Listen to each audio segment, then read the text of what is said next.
السلام علیکم ورحمۃ اللہ وبرکاتہ۔ الحمد للہ کفا وسلام علی عبادہ الذین اصطفیٰ، اما بعد۔ محترم ناظرین کرام، پروگرام سمر اسلامک کورس مقامی جمعیت اہل حدیث ادونی، اس پروگرام میں ہم آپ سبھی سامعین کو خوش آمدید کہتے ہیں۔ پہلی ویڈیو میں ہم نے جانا کہ ماہ رمضان کا استقبال کیسے کریں۔ سب سے پہلی چیز خلوص نیت، دوسری چیز ہم نے بیان کی کہ توبہ و استغفار کے ساتھ ہم رمضان کا استقبال کریں۔ اسی طرح تیسری چیز کہ ہم رمضان کا استقبال کریں رزق حلال کے ساتھ، ہم جو بھی کھائیں، حلال پئیں، ہمارے کپڑے حلال ہوں، ہماری افطاری حلال ہوں، ہماری سحری حلال ہوں۔ اگر اس انداز سے ہم رمضان کا استقبال کریں گے تو ہماری عبادتیں قابل قبول ہوں گی، ہماری دعائیں قابل قبول ہوں گی۔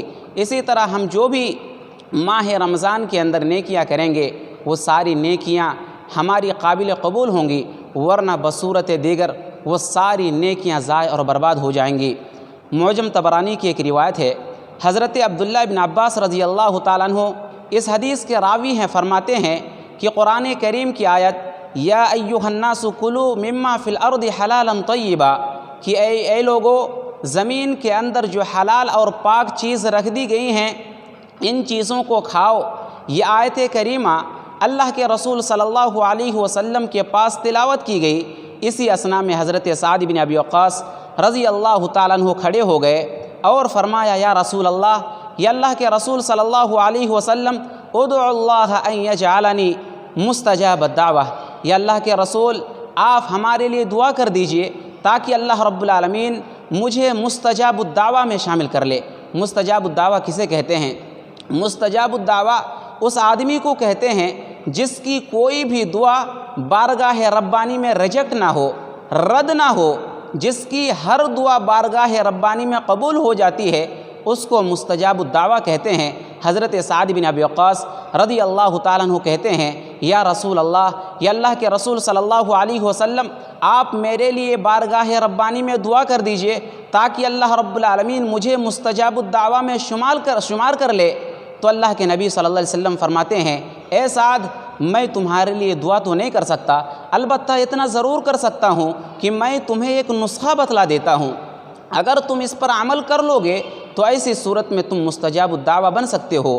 حضرت سعد بن ابی وقاص رضی اللہ تعالیٰ عنہ فرماتے ہیں، یا رسول اللہ، آپ وہ نسخہ جلدی بتائیں، میں اس پر عمل کروں گا اور مستجاب الدعوہ بن جاؤں گا۔ تو حضرت سعد بن ابی وقاص، تو اللہ کے نبی صلی اللہ علیہ وسلم حضرت سعد بن ابی وقاص رضی اللہ تعالیٰ عنہ سے کہتے ہیں کہ اطیب مطعمک، اے سعد، تم اپنی روزی کو پاک کر لو، تکن مستجاب الدعوہ، تم مستجاب الدعوہ بن جاؤ گے۔ اس کے بعد اللہ کے نبی صلی اللہ علیہ وسلم نے ایک عجیب و غریب بات کہی ہے۔ اللہ کے نبی صلی اللہ علیہ وسلم فرماتے ہیں، والذی نفس محمد بیدہ ان العبد لا یقذف بلقمۃ الحرام فی جوفہ، کہ قسم ہے اس ذات کی جس کے ہاتھ میں محمد کی جان ہے کہ اگر کوئی بندہ اپنے پیٹ میں ایک لقمہ حرام کا ڈالتا ہے فلا یتقبل منہ عمل 40 یوما، تو اس کی جانب سے 40 دن کا عمل قابل قبول نہیں ہوگا۔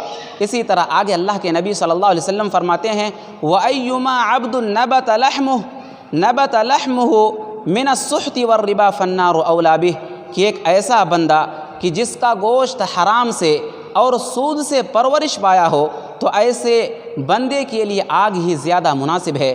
تو ناظرین، اس حدیث سے پتہ چلا کہ ایک ایسا بندہ کہ اگر وہ ایک لقمہ اپنے پیٹ میں حرام کا ڈال لیتا ہے تو ایسی صورت میں 40 دن کی عبادت اس کی قابل قبول نہیں ہوتی ہے۔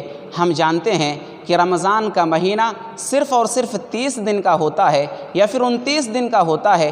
کہیں ایسا نہ ہو کہ ہم رمضان سے ایک دن پہلے ایک لقمہ حرام کا ڈال لیں اور ہماری رمضان کی ساری عبادتیں ضائع ہو جائیں، ہمارے رمضان کے روزے ضائع ہو جائیں، ہماری دعائیں ضائع ہو جائیں، ہم جو بھی نیکیاں کریں وہ ساری نیکیاں ضائع ہو جائیں۔ اس وجہ سے اگر ہم یہ چاہتے ہیں کہ ہم اللہ رب العالمین ہمیں مستجاب الدعوہ میں شامل کر لے، اگر ہم یہ چاہتے ہیں کہ ہم جو نیکیاں رمضان کے اندر کریں وہ ساری نیکیاں بارگاہ ربانی میں قبول ہو جائیں، تو سب سے پہلی چیز اور سب سے اہم چیز کہ ہم اپنی روزی کو پاک کر لیں، ہم حلال روزی کو کھائیں، ہم حلال کمائی کھائیں، حلال پئیں، حلال پہنیں۔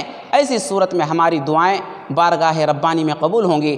ہم جو ماہ رمضان کے اندر عبادتیں کریں گے وہ ساری عبادتیں ماہ رمضان کے اندر کی گئی عبادتیں ساری کی ساری عبادتیں بارگاہ ربانی میں قبول ہو جائیں گی، اور ایسی صورت میں ہم مستجاب الدعوہ بن سکتے ہیں۔ تو ناظرین، ہم رمضان کا استقبال کریں رزق حلال کے ساتھ۔ اخیر میں اللہ رب العالمین سے دعا ہے کہ رب العالمین آج کے اس درس میں ہم نے جو باتیں سنی ان باتوں پر ہم سب کو عمل کرنے کی توفیق عطا فرمائے۔